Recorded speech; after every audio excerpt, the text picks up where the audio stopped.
discussion in the Zionist idea, to be a free people in your homeland. That's why I believe that Israel is rooted not just in history and tradition, but also in a simple and profound idea. The idea that people deserve to be free in a land of their own.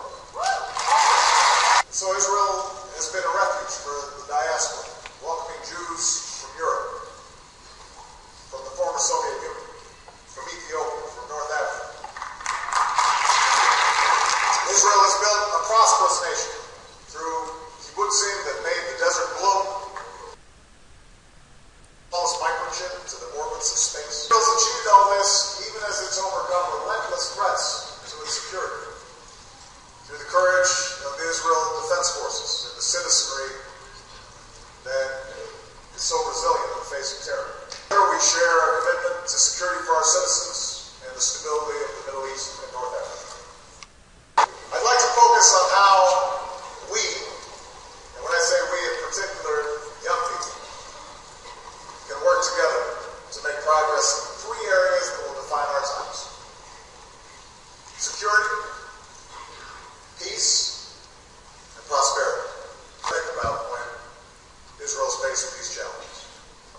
That sense of an Israel that is surrounded by many in this region who still reject it, and many in the world who refuse to accept it.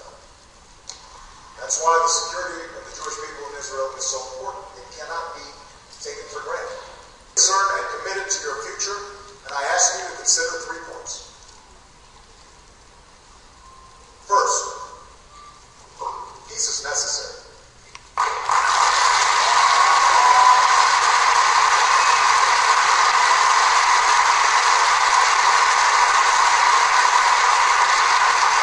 I believe that peace is the only path to true security. Given the demographics west of the Jordan River, the only way for Israel to endure and thrive as a Jewish and democratic state is through the realization of an independent and viable Palestine. There are other factors involved. Given the frustration in the international community about this conflict, Israel needs to reverse an undertow of isolation. And this truth is more pronounced given the changes sweeping the Arab world. I understand that with the uncertainty in the region, people in the streets, changes in leadership, the rise of non-secular parties in politics, it's tempting to turn inward because the situation outside of Israel seems so chaotic. But this is precisely the time to respond to the wave of revolution with a resolve and commitment for peace. Because as more governments respond to popular will, the days when Israel could seek peace simply with a handful of autocratic leaders, those days are over. Peace will have to be made among peoples, not just governments. So peace is necessary. But peace is also just.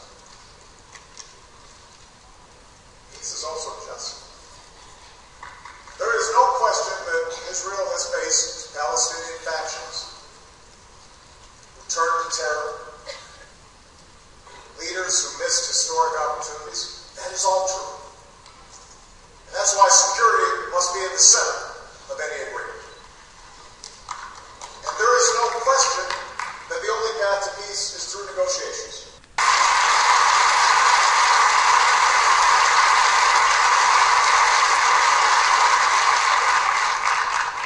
Now, Israel cannot be expected to negotiate with anyone who's dedicated to its destruction.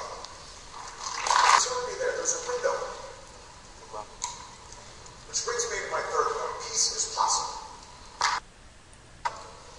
That's where peace begins. Not just in the plans of leaders, but in the hearts of people. Not just in some carefully designed process, but in the daily connections, that sense of empathy that takes place among those who live together in this land and in this sacred city of Jerusalem. It's not possible. Remember